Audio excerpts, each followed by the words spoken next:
Thanks, Shane. Where are you taking Oshko? Okay. Bye, sweetie. Hi, everybody. I'm an act. My name's Bobby. And I want to thank you for having me up. I really appreciate. And I do a lot of traveling, and it's especially important to me when I'm away from my family, and I'm pretty big about families. I have 4 kids, a wife, and mother who's still living, all of which, you know, I'm very close to. And to land in a place where the hospitality and people afford you the kind of affection and warmth that I've received since I got here yesterday morning is really important. It kind of makes the longing for being home much easier. So for that, I thank you very much. When Terry called me a little while back, we weren't too sure of the date of the convention, so I knew that, you know, I only had one thing really going on in November, and that was my 10-year anniversary between my wife and I. And of course, the 10th of November was the 10-year anniversary. So I called Terry back and, you know, apologized for not being able to come on Friday evening and spend the entire weekend together, but he understood clearly, and I was able to enjoy that time with my wife yesterday, or Friday, and then fly out yesterday morning. And that was really important to me, because I think that having a relationship or sustaining a relationship where you can really practice commitment and loyalty, you know, fidelity, and understanding, compromise, is really a very serious growth. I mean, that to me is one of the greatest gifts Narcotics Anonymous has given me. And it really is a measurement of how this program can heal a broken spirit. Because clearly I come here really fucked up. My story, you know, I really believe that I love narcotics more than anybody in the world. I couldn't envision a day of not chasing the cooker. It meant everything to me.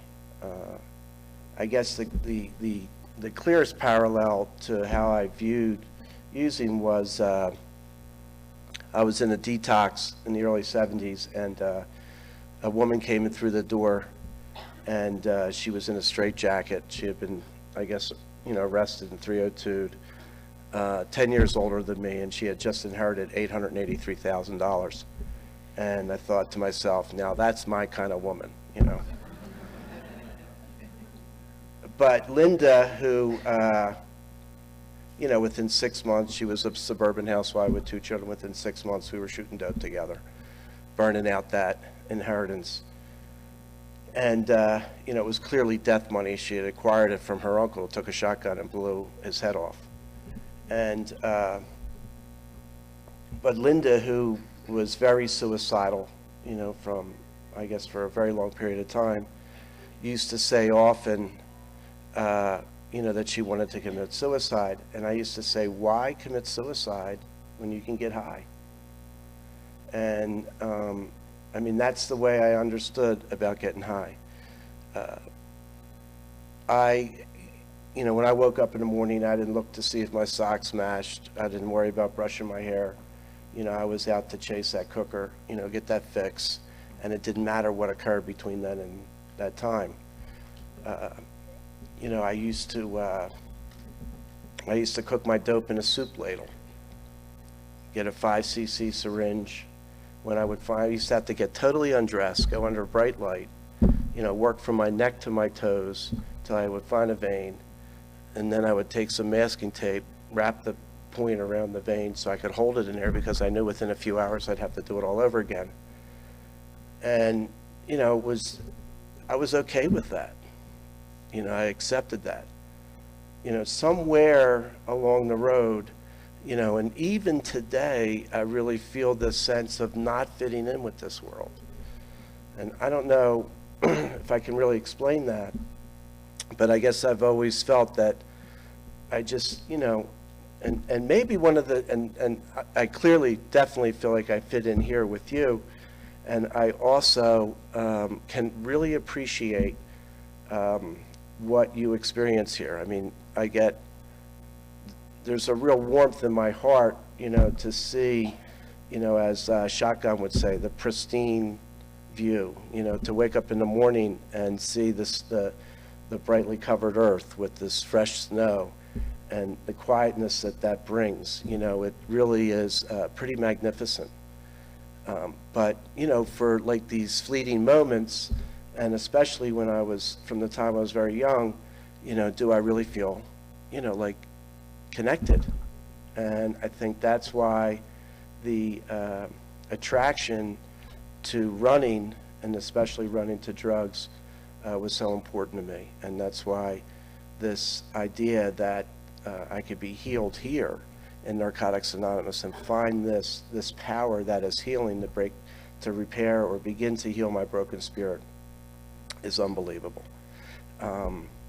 This past June, I celebrated 25 years clean, and I thank you. And I had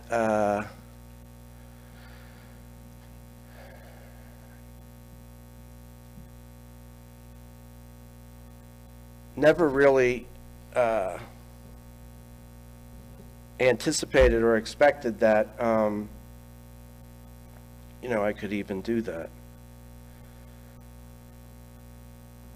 I mean, Narcotics Anonymous has changed everything about me. My recovery today, I guess, I was thinking about this. I was doing some step work with this cat, and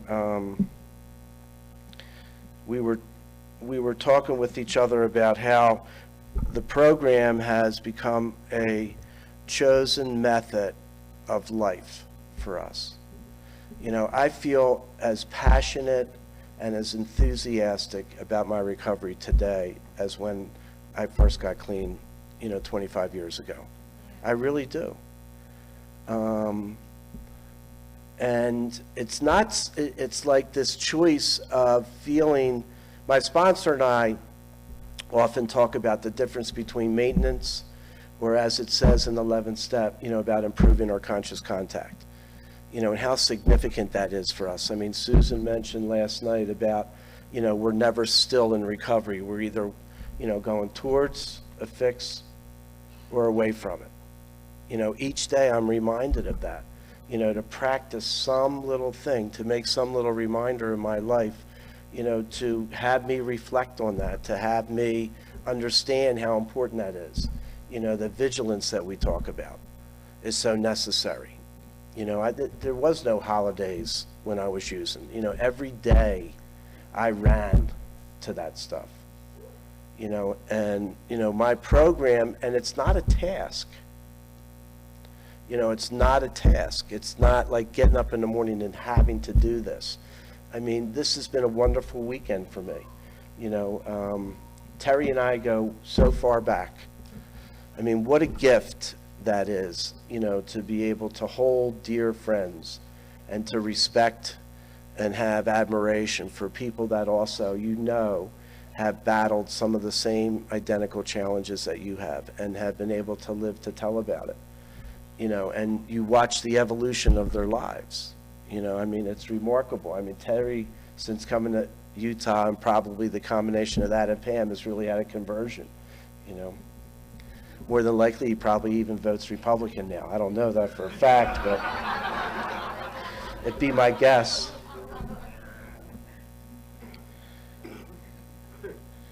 But when I said to him later this afternoon, we're going to go out to his new place, and I said, I want to be able to find a moose. He looked at me like, they're cool. And, of course, to spend time with Norbert and John, who both are, been a part of my life since, the early 80s. It's incredible. So, when my sponsor and I would talk about that idea of how we just don't maintenance our program. I mean, I can get up and I can maintenance my program. You know, I can figure out a way how to not use. You know, the basics are as relevant today in my life as they were when I first got clean. However, what am I doing to improve my recovery? You know, how am I trying to refine that channel? You know, do I really know what the knowledge of God's will for me is? Or as the most beautiful line, one of my most fondest lines in the basic text is clearly when it says in the 12th step that we find an end of the loneliness and acquire a sense of direction. I mean, that is so comforting to me. You know, I mean, that's this gift.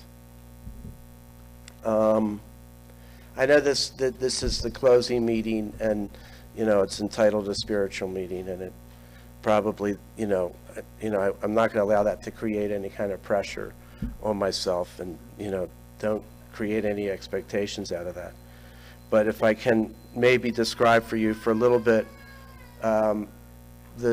the relationship of God in my life and how meaningful that is for somebody that needed that void to be filled so desperately, because of when I stopped using it was evident, you know, I mean, it was so huge, and hopefully, you know, what my journey had meant to me.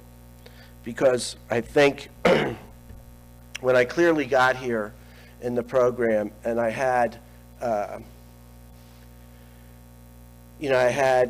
grew up, I went to a parochial school. I had an uncle or a cousin who was a priest. I had an aunt who was a nun. My grandmother was very religious. You know, my house, my uncle, my great-grandmother, my grandmother all lived in our house when I grew up. And, you know, there was impressions that were formed about what my relationship to God was, or what God was, you know, and his relationship to me. And, you know, knowing that and going back to that idea of never really feeling like I fit in, and I'm in a system that requires conformity, you know, I immediately rebelled. You know, I mean, Terry and I were talking about our experiences in parochial school, you know, and you know, mine ended with being kicked out because I just, you know, could not fit in with them. So when I surrendered in Narcotics Anonymous, it was this idea of a higher power was so distorted for me. You know, there wasn't much I had in my life that I could rely on to help me understand that concept. You know, everything that I had up to that point, you know, were really, you know, extreme experiences. So, you know, I can remember going to a meeting early on, and this cat was talking about spirituality, and I looked at this friend of mine, and I said, you know, what the fuck is he talking about, man? You know? And like, you know, and Narcotics Anonymous, when I had such, you know, I was first introduced to NA in 1973. I didn't get clean until 81. And I had a really, you know, even in here, I had very, you know, I'm trying to make this kind of sugarcoat this a little bit, but I was not a winner here. You know, I mean, I would come to meetings, and you know, when people would share and they never shot dope, I used to persuade them to come with me after the meeting. I'd take them out and I'd beat them. You know, I mean, it was, you know, when I finally surrendered, there wasn't a lot of people that wanted to hang around with me. Not that the fellowship was huge, but, you know, I had a pretty bad reputation. And then, of course, when I got here, I didn't do much to repair it. I mean, it was, you know, going back to that idea of really, you know, something in me makes me not connect with this stuff. I just am not, I guess, a real conformist, and always wanted to do things my own way. The most startling, the very first point in my life that made me in touch with a higher power, and the most startling experience that I had was I was with a few people till about 3 o'clock in the morning. It was a Wednesday evening. And I clearly had pretty much had enough, you know. I didn't, you know, I'd been clean for about 11 months. I was, you know, I used to say that, you know, I had done everything in my addiction, but there was a lot of things I didn't do in my recovery. You know, making a 90 and 90, getting a sponsor, you know, or I could say that, you know, the only I had in my addiction was I never got pregnant. But in my recovery, I had a ton of I nevers during that 8-year period of trying to surrender. And so, you know, this time I had really kind of, you know, obeyed the rules to the, you know, best degree I could. You know, I was making meetings all the time. I was involved in service. I was, you know, entrenched in this process, knowing that this was it. You know, I had figured out this was my last shot. You know, if I could not get clean this time, then I could accept the fact that I was doomed to die as a dope fiend. You know, planned on having some shootout with the cops, get my photograph on the front page of the Evening Bulletin, and that would be it. The story would be told, and accepted that fate. But because I had tried so desperately to, you know, pay attention to the rules and get entrenched in this program, I found myself doing all the things that we need to do to stay clean a day at a time. One of which is, you know, if you get to that point where you just can't make it anymore, you know, you hover around the fellowship. You allow them to love you when you can't love yourself. You allow them to somehow keep on trying. And, you know, 3 o'clock in the morning, you know, a bunch of friends and I had just gotten to that point, you know, that, you know, it was depressing. You know, there were times leading up to that evening that I would lay in bed and not want to just get out of bed because, you know, I didn't want to face the world. I mean, I would, you know, it was almost like, you know, the only way I would get out of bed is because I'd have to go to the bathroom so bad. You know, I would get up and move to start my day.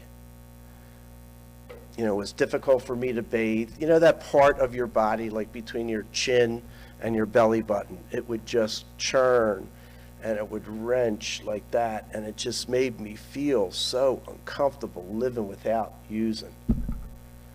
You know, I mean, it was like everything I did had some sort of, you know, action reaction to it. And I was so unaccustomed to that because I was anesthetized, man. I shot dope. You know, I used to get off of my neck because within 3 seconds I could no longer have to feel it. You know, and then suddenly to have to absorb all of this insanity that I would create, you know, the remorse of you know, the pain that I caused, the people that didn't trust me. I mean, you know, I had no place to go on June 3rd when I surrendered. You know, I couldn't go back to my parents. I was married. She was filing for a divorce. You know, the only place I could go to was a halfway house. And, you know, that wrenching pain that had occurred, and I remember, you know, this small little group that was willing to stay with me till the wee hours of the morning, you know, because they also were afraid, you know, and I said to them, I said, if I wake up Thursday morning feeling the way I do this evening, I can't take it anymore, you know. And I was too much of a coward to commit suicide. I knew that I would have to go back to the cooker. And out of that desperation, because I had formed new habits, you know, including, you know, hanging out with people in the fellowship. I called this cat that I had met in California, and he convinced me that before I picked up that Thursday morning to go home and write about the steps. And in those days, we had this, it was called an approach to a 4-step inventory. And it would ask us to write about the 3 steps. He had said, write a 4th step. I've never known anybody to survive recovery, to sustain any sort of clean time without writing a 4th step. And when I wrote about, my unmanageability, that was pretty easy, and was able to jot a few lines down because it was clear how crazy my addiction was. But when it came to that 2nd step, and it said, we came to believe in a power greater than us could restore us to sanity, I sat there with this pencil in my hand, and there was nothing to write. There was absolutely nothing to write, because I had realized for the first time in my entire life that my whole life was about self-will. Everything was about self-indulgence. My existence, I had no consideration, no concern about anyone. No matter how desperately they tried to get me out of this agony, I would just ignore it.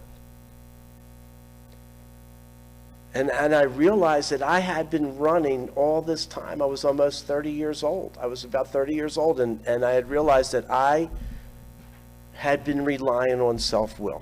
This was always only about me and the satisfaction that I would acquire from using drugs.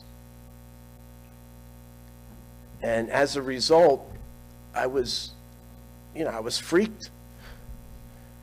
I mean, I'm sitting there in the first time of my life, and I'm saying, holy cow, you're alone, man. You've relied on nothing. Coming to believe in a power greater than myself, fuck that. You have no recognition of that. This whole thing, you've been steamrolling through life on your own bullshit.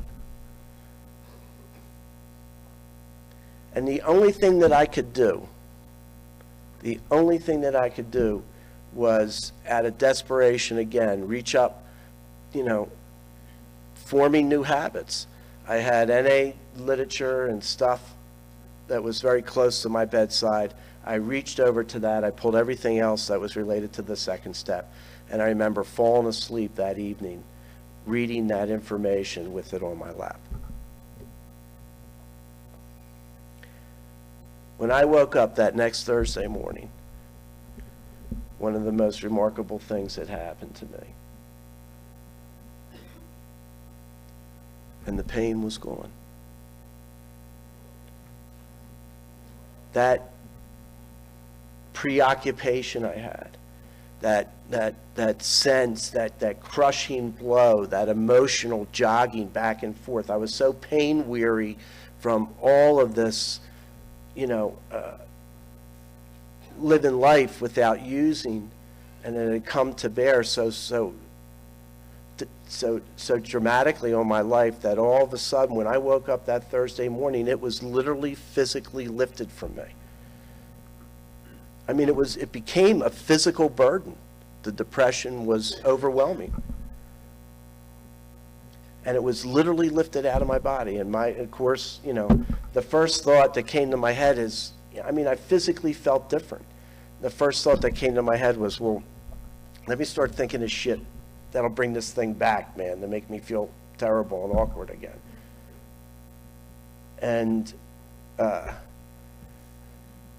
it wouldn't come back. I physically felt absolutely different. Knowing that for the first time in my life, that was clearly an instruction to me that, the steps could give me some answers. I, immediately got on the phone, started calling people up, hey, I'm on a roll, give me everything you got on the 2nd step, and pounded out. It was a Thursday. I used to go to a regular step meeting on Sunday evenings, and I pounded out that 4th step before that Sunday meeting. And life became entirely different for me. I began to understand when I was at meetings that people were talking about God and their relationship or how they prayed and meditated, that there was some unique differences, but I could explore from their exposure different ways to kind of develop my own sense, of what a higher power meant to me.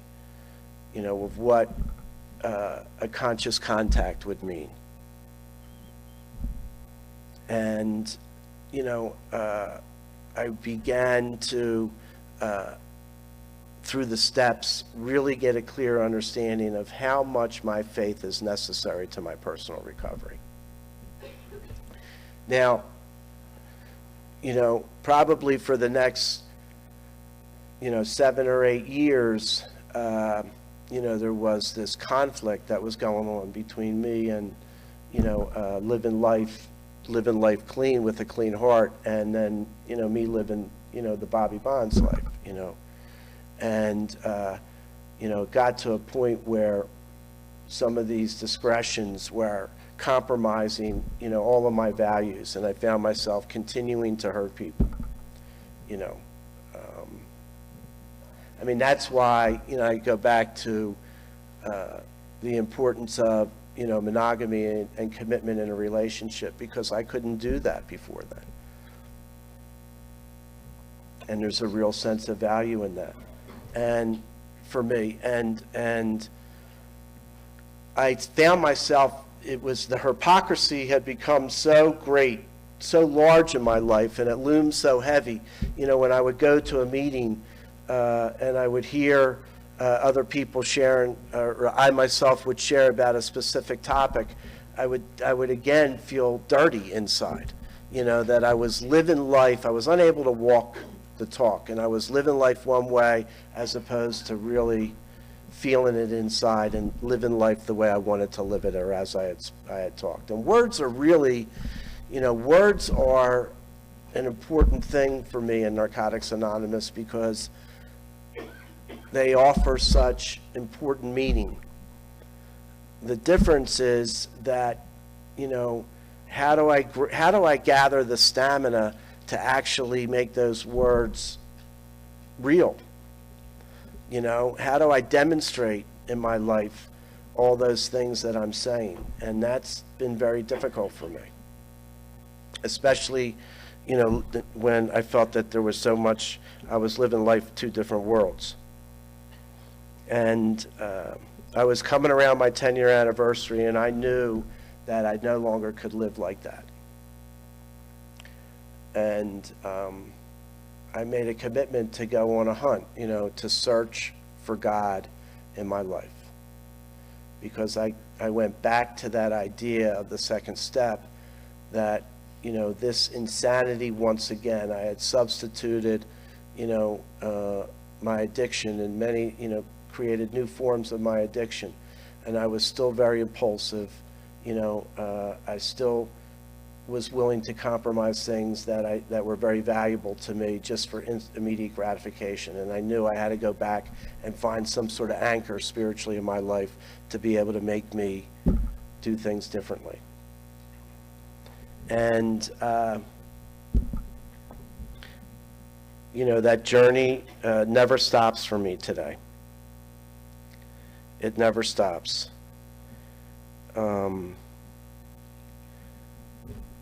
I guess, there was 3 words that I always avoided in my addiction, and it was responsibility, discipline, and consistency. They were never part of my vocabulary. I couldn't spell them. It was, very distant from me. And my recovery forced me to become and look at, my responsibility. The steps taught me that immediately. When I was doing my 8th and 9th step, I was writing down and forming in my head in the 8th step, I recognized the harm that I had created. And I couldn't blame people. It didn't matter what you did to me, as I understood the 8th step. It mattered more what I did to you, and I had to recognize and take responsibility for that. And I was, I didn't have any discipline. I never could apply any kind of discipline in my life. And I guess because of those two, it was, there was no consistency. And I think I I've really had to, that has been, one of the most difficult things, is to get up every morning and really discipline myself into making that conscious contact, to making that connection, to really understanding where that power comes from me, to get anchored in my faith. I remember when Pope John Paul had passed away. I really admired his life and had read an awful lot about him. So I was telling my oldest son, who, by the way, has about 18 months clean, about how Pope John Paul used to pray for 7 hours every day. And of course, Max looked up at me and he said, "Well, Dad, isn't that his job?"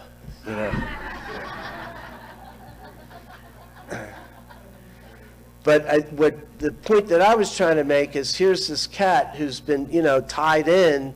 He's got it'd be difficult maybe for him to be as seduced, as vulnerable, because, for goodness sakes, he lives in the Vatican. He's got, there's a lot of positive people around him and things. But yet, he had to, discipline himself in order to, maybe his antidote to this temptation and these things that conflicted him in his life, caused him to be that focused, So for me, it requires, my program has to be that vigilant. I've got to discipline myself when it comes to prayer and meditation. That's been a real struggle, a real challenge for me in my journey. I used to take Max with me since he was a baby to meetings all over the place, I always believed in exposing my children to recovery, because I think that you are the most wonderful, gracious, affectionate people that I've ever been around. And I think that can only, bolster a child's feeling about this world. So he has grown up with me, because he's 21, he's grown up with me his whole life in meetings. And as things got, as he began to get a little older, I noticed that when he was like 14 and 15 years old, when the meeting would begin, he used to get up and leave. And so I thought, he knows I can't chase him down, because he's probably going outside to sneak a cigarette, because this is how goofy as a parent I am. I wouldn't let my kids smoke in front of me. So, until they were 21. Anyway, yeah, that's some bullshit, huh? But, so finally, when he came in the program, I said, "Max, why would you, I used to notice every time in the beginning of the meeting, you used to get up and leave. Were you outside smoking a cigarette?" And he said, "No." He says, "Well, I don't know if they even still do this. I know they don't in my area, but we used to say at the beginning of every meeting, for the protection of the group, anyone that has narcotic paraphernalia, please leave them outside the door." So Max would get up, go outside, and see if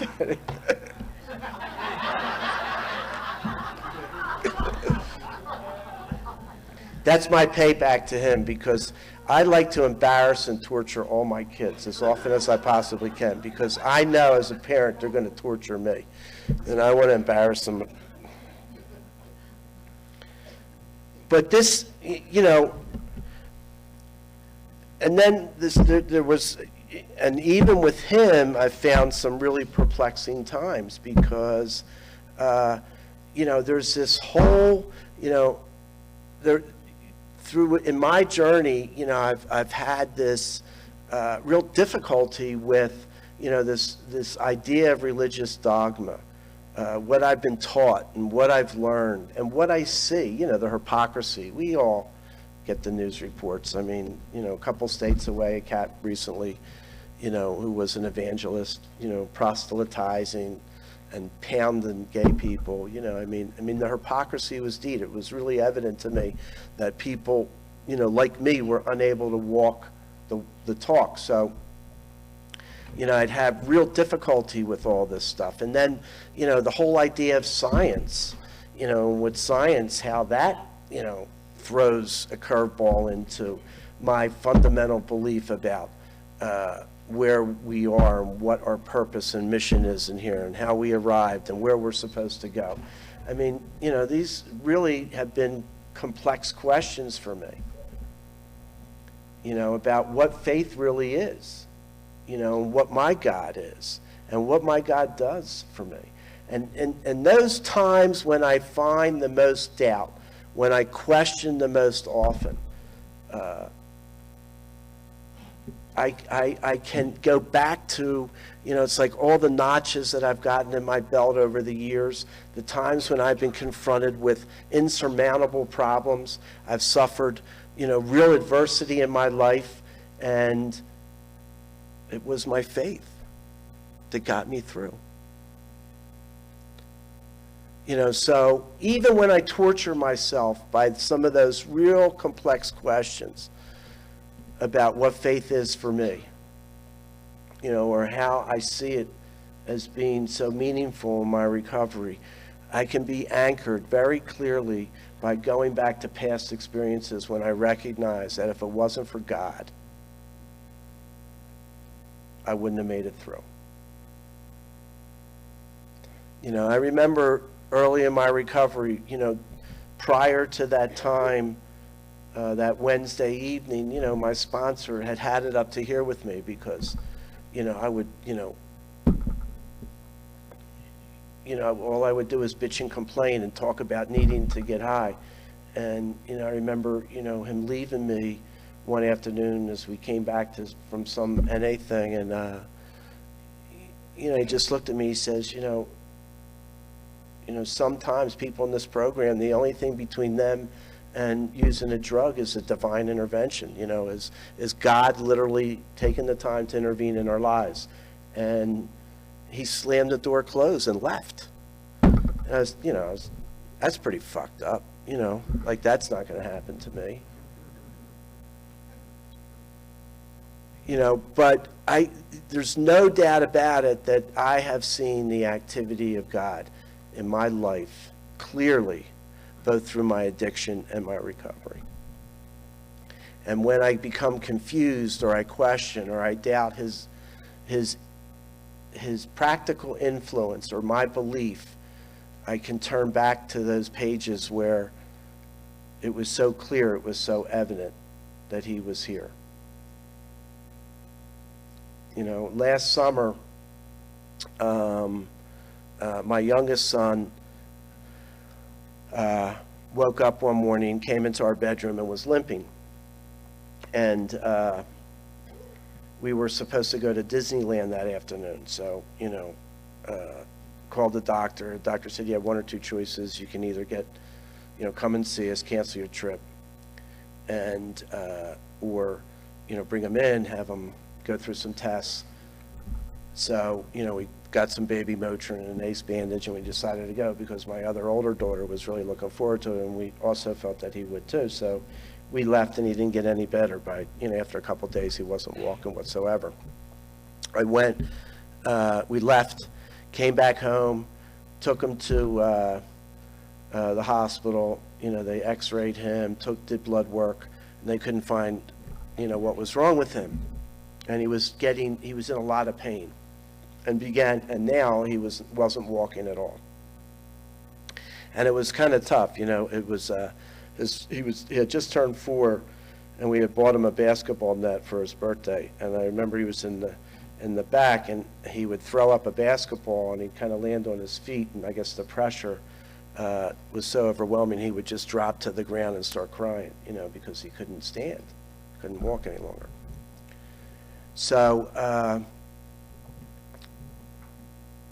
a friend of ours knew a pediatric orthopedic surgeon, and that weekend he called us on a Sunday evening. You know, that's awfully peculiar, you know, that, you know, a very close friend of ours would have that deep of concern of what was going on with Andrew, and as a result know somebody that had some expertise in this area.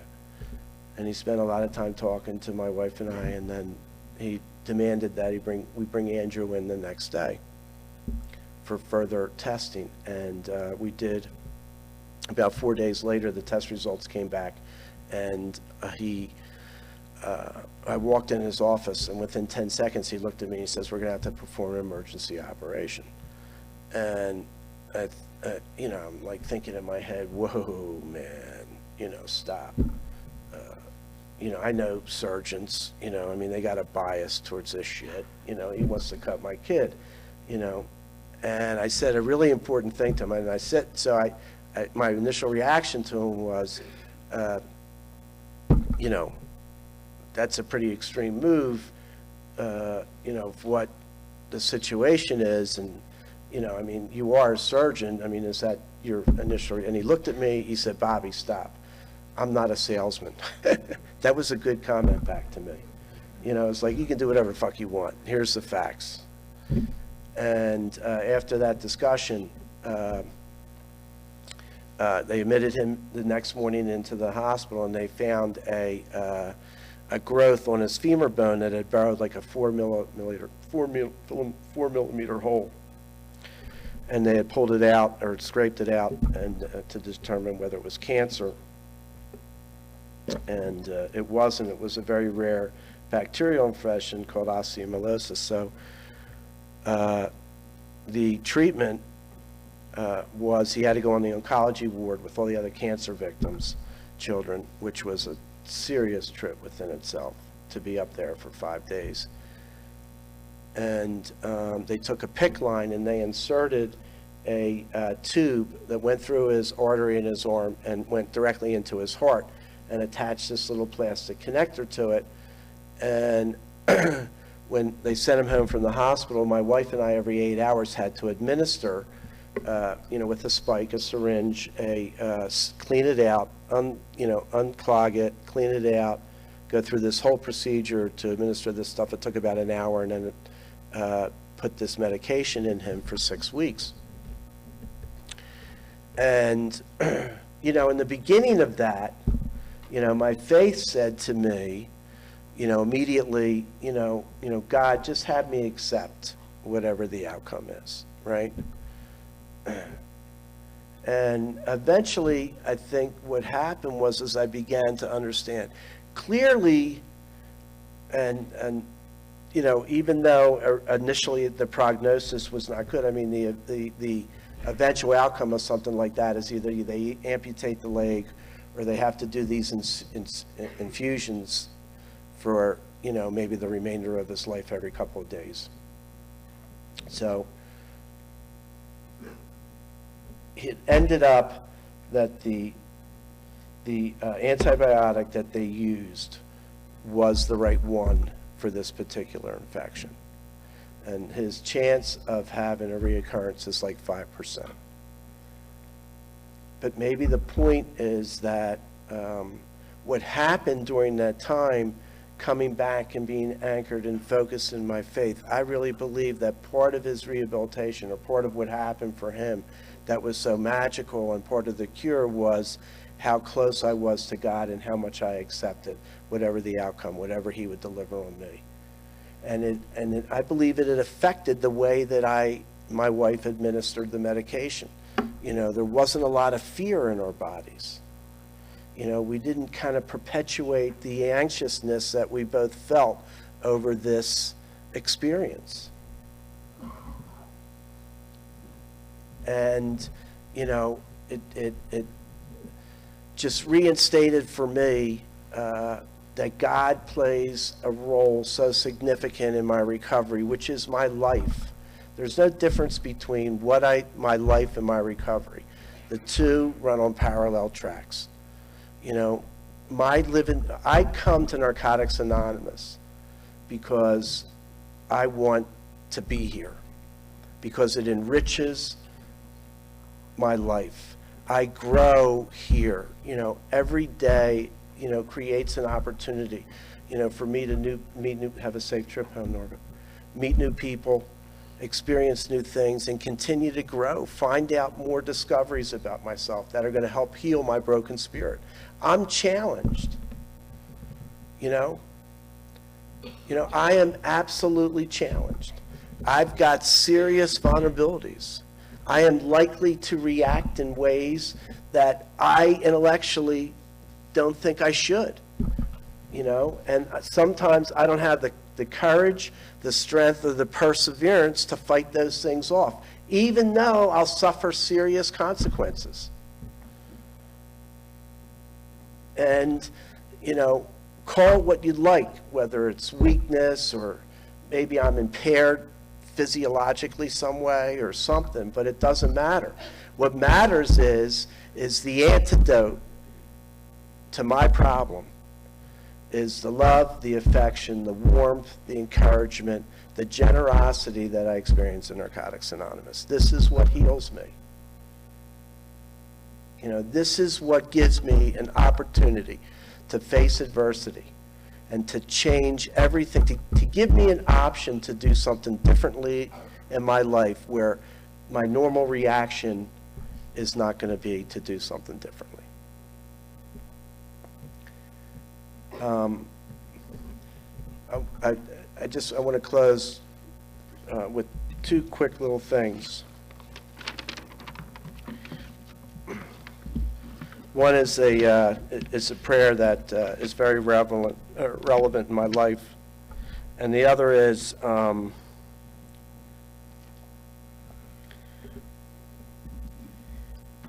this is a prayer that kind of reflects to me this whole idea of changing. And it was actually, to give credit, interestingly, this is a prayer that Clinton recited at the White House. It was the day that Kenneth Starr was going to announce publicly that Bill Clinton had an affair with Monica Lewinsky. So clearly, you know, it was a time for him, and he had a lot of, I guess, religious people there. And I found this prayer to be really be a wonderful prayer to remind me of my own personal challenges in life. And it goes like this. Now is the time for turning. The leaves are beginning to turn from green to red to orange. The birds are beginning to turn and are heading once more towards the south. The animals are beginning to turn to storing their food for the winter. For leaves, birds, and animals, turning comes instinctively. But for us, turning does not come so easily. It means breaking old habits. It means admitting that we were wrong and this is never easy. It means losing faith. It means starting all over again, and this is always painful. It means saying I am sorry. It means recognizing that we have the ability to change, but these things are terribly hard to do. But unless we turn, we will be trapped forever in yesterday's ways. Lord, help us turn from callousness to sensitivity, from hostility to love, from pettiness to purpose, from envy to contentment, from carelessness to discipline, and from fear to faith. Turn us around, O Lord, and bring us back towards you. Revive our lives as at the beginning, and turn us toward each other, dear God, for in isolation there is no life. And I find that as being very meaningful to me because of, just as I've suggested, my challenges, I am aware, are very great. And without that experience of prayer, no matter how or where I may be at that moment to confront those challenges, I feel lost once again. June 3rd, 1981, I was sitting on an embankment. It was my 23rd institution, trying to get clean. And like a little child, I was skimming stones across the embankment on this little canal, you know, in Florida. I was in Florida, and those of you that have been there, there's, you know, these little canals that run through a lot of the developments there. I was with my friend John, who had just left the same facility I did. I was leaving AMA. He had completed the program. And I'm sitting on this embankment, like I said, a little child, wondering once again, now what am I going to do? You know, here we go again. You know, am I going to commit to Narcotics Anonymous? Am I going to give this program the only chance, the real chance, eliminate all those I nevers in my recovery and begin to really adhere to the basics and trust enough in the people that have paved this way before me to listen to their experience and try it for myself? Or will I pretend once again and fall trapped into yesterday's fears? And as I'm sitting there, thinking, I'm going home, I'm going to Halfway House, I'm going to a meeting, and I'm going to give NA the best shot I possibly could. I'm watching, and through the canal, I see this mother duckling, making her way across this little canal with her 5 little ducklings following her.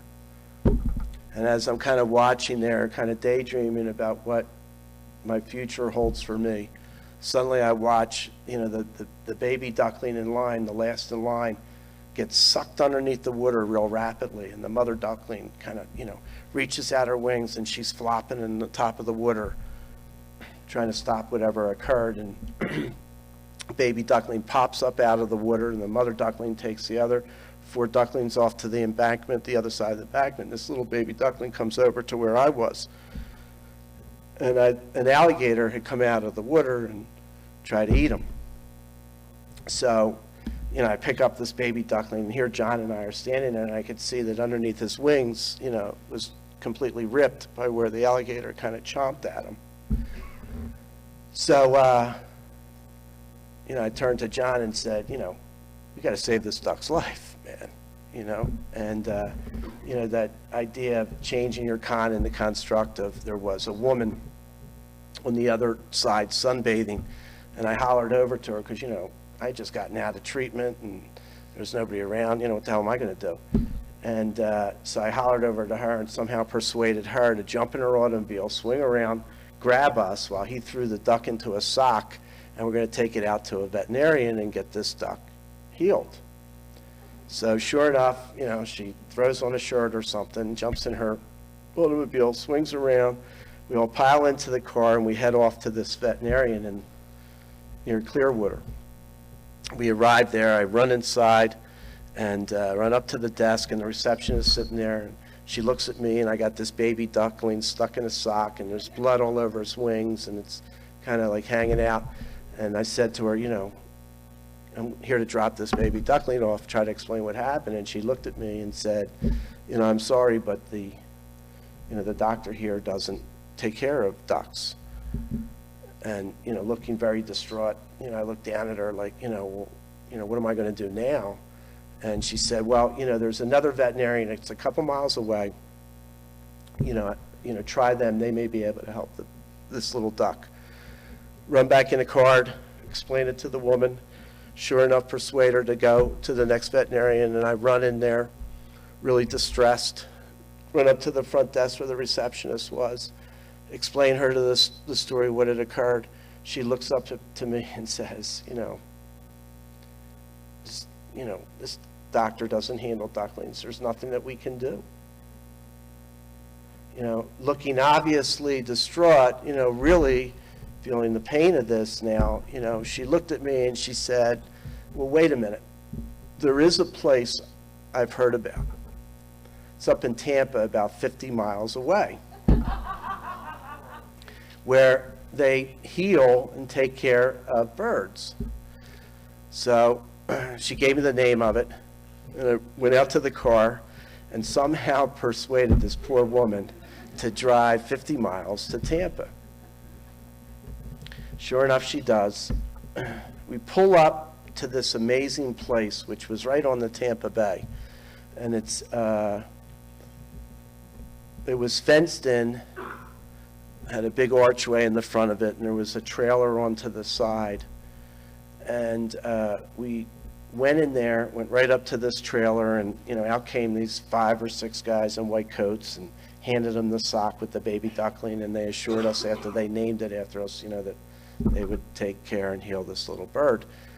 So while we were up there, I began to roam around this facility, and it was a really interesting place. There was a penguin whose beak was shredded because I guess a fisherman had caught his hook in there, and he must have fought his way to get it out.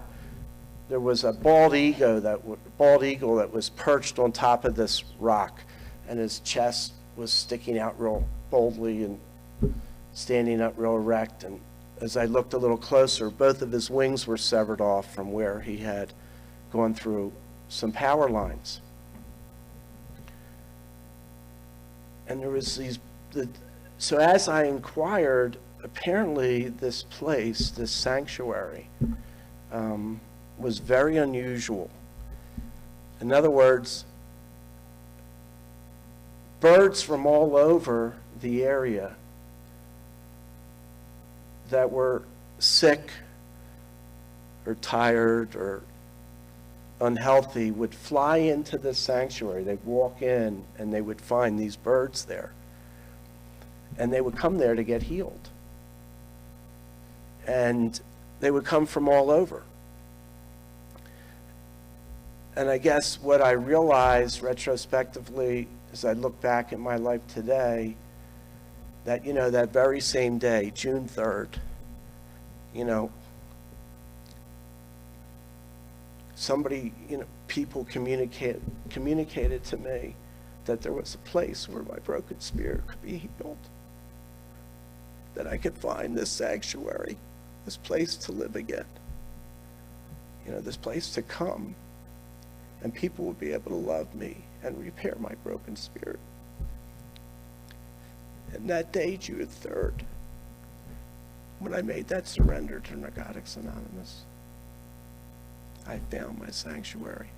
And with you, I have lived, although not always in peace. I've lived here with you to understand that this process, if I let you, can heal me. Thanks for letting me share, and thanks for a wonderful weekend, everybody together.